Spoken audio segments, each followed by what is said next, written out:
Très rapidement déjà, passer à la première partie, Maître Loulou, Toki, vous tika mémo ou bien les animologistes? En fait, les londés, tous allés déposer requête dans la Cour constitutionnelle, parce que l'article 160 de la Constitution dans l'alinéa D, toute personne azali nandingisa ya ko saisir Cour constitutionnelle pour ayebako la qui sa inconstitutionnalité, Cour a déclaré en gros. Il y a un acte législatif et puis un acte réglementaire nyonso où il y a monique ezali inconditionnel. Donc on a des possibilités où constituer à pesa kibiso, c'est-à-dire conseil ezali moto à sala qui constitue à pesa kibiso, moto nyonso a to senga interprétation té parce que interprétation ezali na bateau bazali réservé à senga ka interprétation, président de la République, gouvernement, assemblée, tout na ba gouverneur, ba président ya ba assemblée bazali na droit à senga ba interprétation ba article.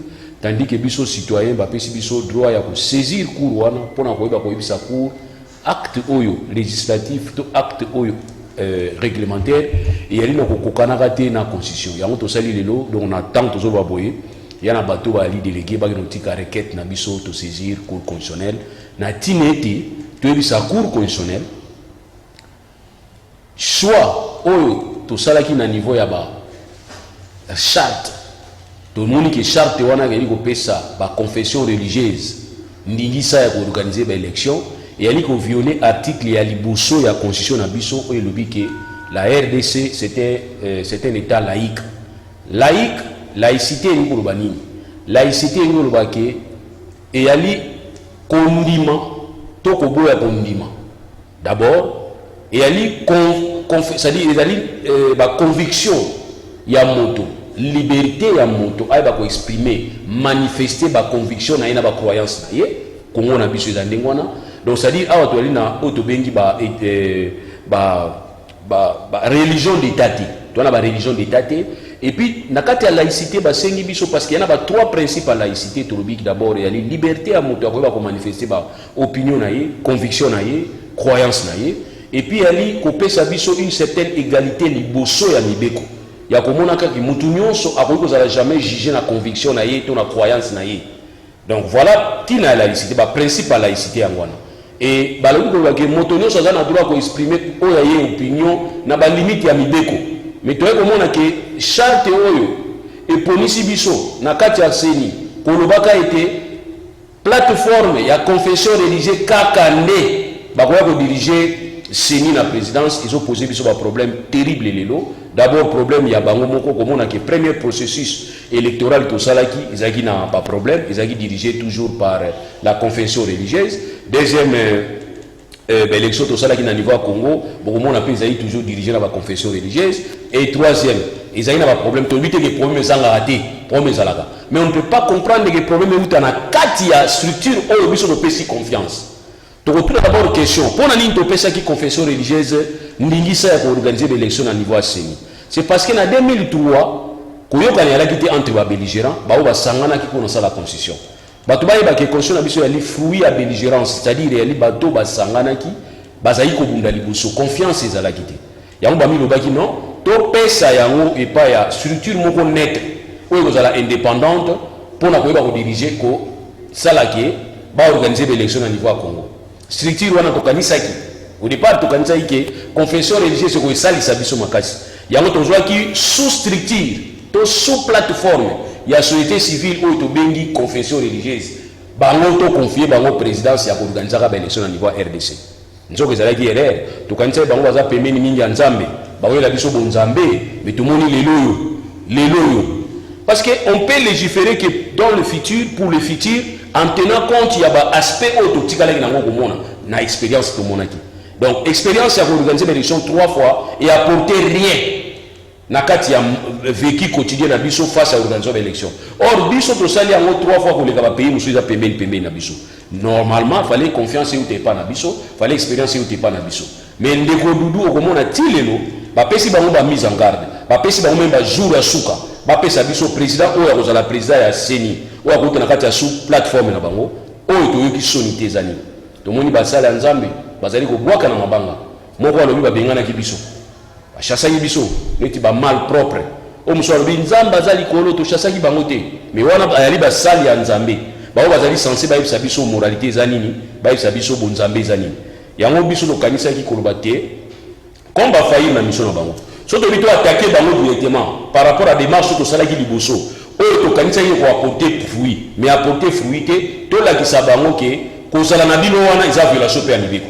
Parce que notre état l'article 1er lobi ke ezali laïque. Donc ezali awa to yiko koloba te ke to privilégier religion songolo, religion pakala te. Biso nyonso nde toyali ya face ya makambo ya mboka balobi ke ya division entre ba organisation religieuse na l'état na ba institution ya mboka. Il faut qu'il y ait division. Division faut ils à la peau et permettre à ce que vous se sentir malaisé. Et nakati nango komona ke il y a aussi des subdivisions, il y a ba conflit. Aux nakati ya ba confession religieuse. To retourne la question. Dernièrement tout le monde qui mobulu les gars qui est inaté basala qui peut que justice ça là auto benga ba audience en flagrance ko kanga ba ndeko na biso mususu ba benga ba ba musulman. Ba ba ki baza oyo kanate. Basa pele ba représentant auto benga représentant légal na bango. Si vous les camarades ici là même si vous avez représentant légal na bango lelo quand on dit que au panzaniza na kati déjà kuna et ba tumusu lelo baza na prison na makambo elika kawana. Donc ça c'est une confession religieuse. To rejoindre exemple net ya ba protestant. Nani wa éviter que mon boulot les gars dernièrement na côté tel bande qu'on a biso ya réveil église de réveil ba potana kiti comment ki oh yé poisa ki kolobo yé pas ki parce makambo banda rappeler place wa poisa e kolo boy to yebi makambo les gars ki na organisation na bango yo to bengi église de réveil to kokota te est-ce que mité mes joie qui solution parce que bango ba to nzambe to yebite to jouer église kimbangiste nani wa éviter que ça na des sièges moko na mokoto moko za na centre. Ça aussi c'est une confession religieuse. Alors on a besoin de monique et comme on a besoin mini ba problème na bango, to ko importer ba problème na bango na autre gens na déjà. Yango to monique vaut mieux to zonga na nzela ko lobake organisation d'élection, soit que ça la société civile et ça la société civile prise d'une manière globale dans sa globalité, to salaki na niveau ba seni to tia auto benga ba corporation religieuse et plutôt ba corporation ma corporation, c'est-à-dire ma structure, c'est-à-dire bien organisée. On peut cet exemple. Barreau est avocat et aller organiser. Bisous sur Ibiki. Mon tomo comme le avocat indépendant à Congo Azati. Si on dit que avocat indépendant à Congo, c'est ba okangayo. Pour la usurpation à titre, ba okangayo. Toi après na ba auto bengi ordre national des médecins. Mon tomo ko soigner qui sur Azali inscrit na ordre national des médecins.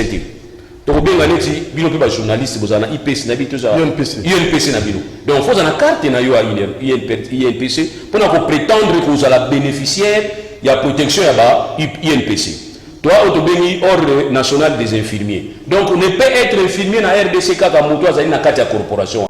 Toi na ordre national des médecins.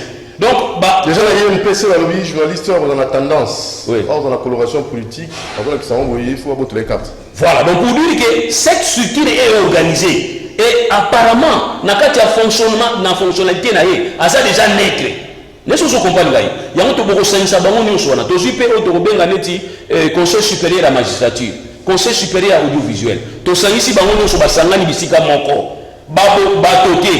mais la corporation n'a pas délégué na bango. Bango ndi ba koya parce que so telle la corporation no swana baza pe to binga déontologie na bango, éthique na bango paysanne. Donc tant ba koya na kati wana ba koya na sur mandat ya corporation na bango ba créer sur to bengi CENI. Toujours exemple Abbé Chole. Abbé Chole ninga zala wana oyo ya lubaka e utaka pa ya mutu ya Abbé Chole te. Donc bon finga bino Abbé Chole te. Abbé Chole azali ko loba oyo ba nganga nzambe nyoso ya RDC ba sangani na 5 ba lobi. Yango Abbé Chole ayo luba yango. Na munoko na bino boyoka ke Abbé Chole lobi e uti pa na yete. Donc to yoka ke munoko na ye ni maluba ya yete. Alors ce qui dit Abbé Chole ko zala neti mutinda mi ya 5 c'est-à-dire l'église catholique na kati ya commission ya électorale wana akoloba reflète et ko utana église catholique. Voilà yango na lobi ke to kene na système ya ba corporation to sala CENI na biso na kati comme ça bango na kati ba s'organiser. Na ndenge ni ba ko sala ba règlement de l'intérieur ya koloba ke président ou à Musa ils ont 6 mois. Net bandeko na biso la muka basala système na bango charte ya la muka 6 mois rotation. Comme ça na kati kuna to za na président mon autre yeba te jour à l'élection na na la président ils ala tawo ba dudu bi tawo ba avocat to yeba te. Et ko pesa biso makasi ya kotika bango indépendant parce que na ko corrompre ba tuke on a yebi na la président. Mais lelo to mona que président Seni ba PC 5 ans. Ako ngi nzamba muke.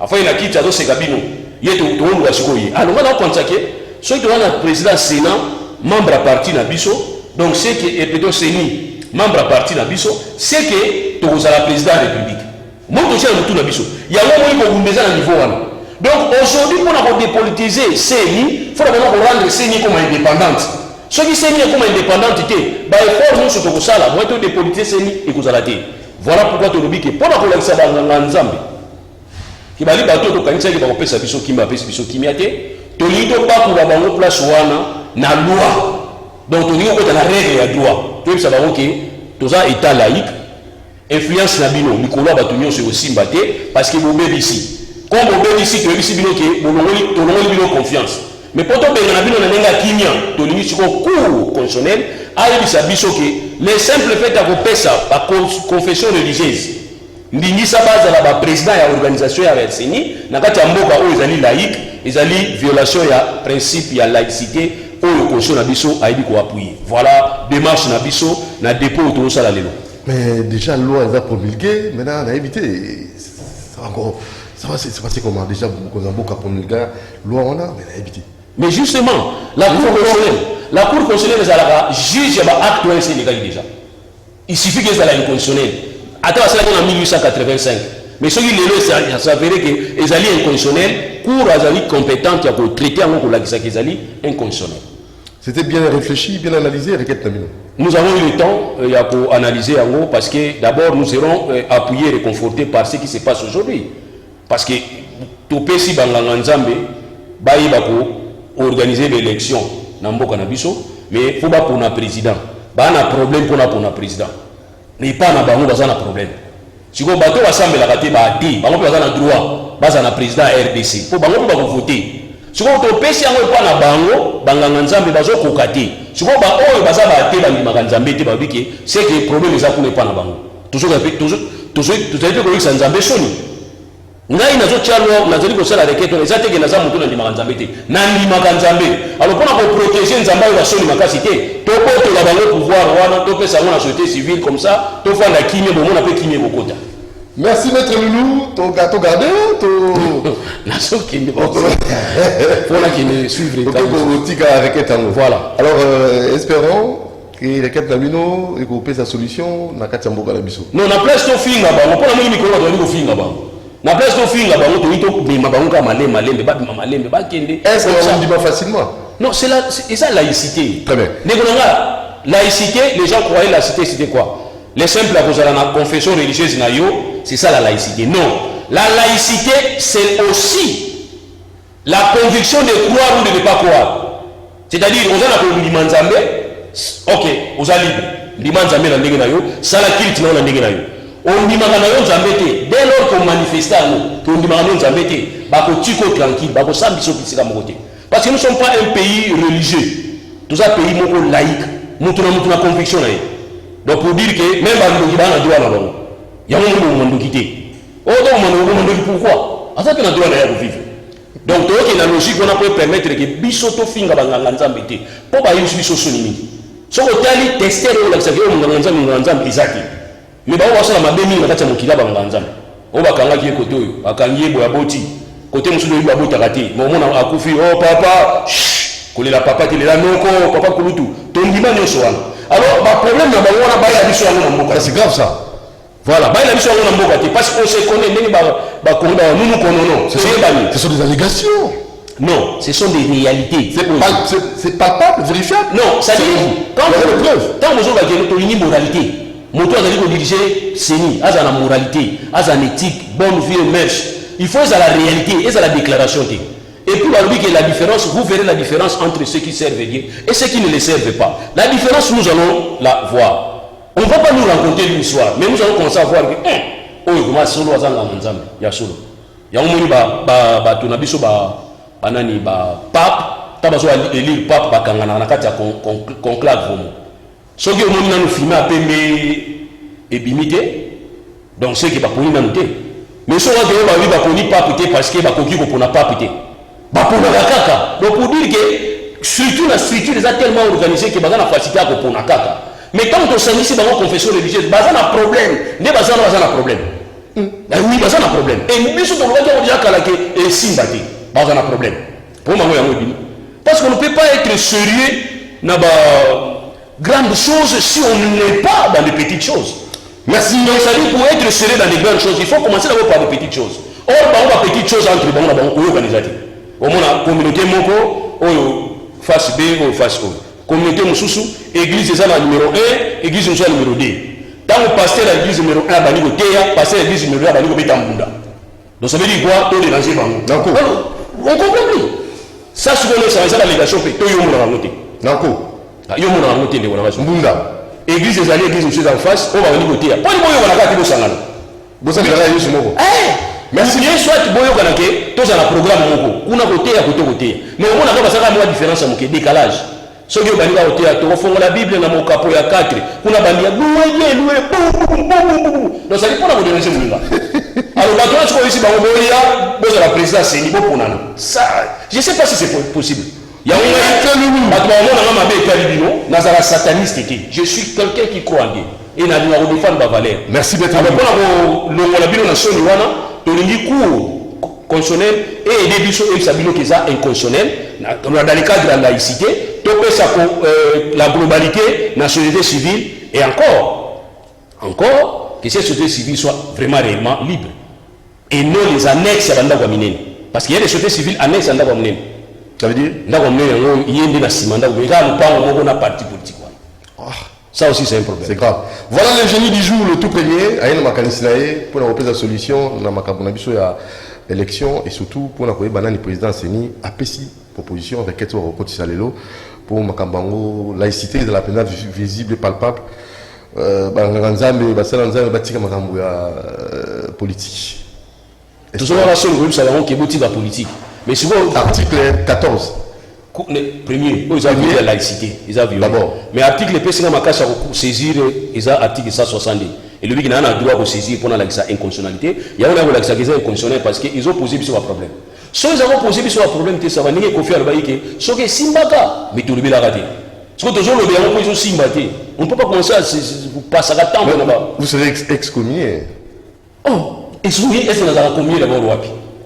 Merci beaucoup. Place à notre sujet du jour.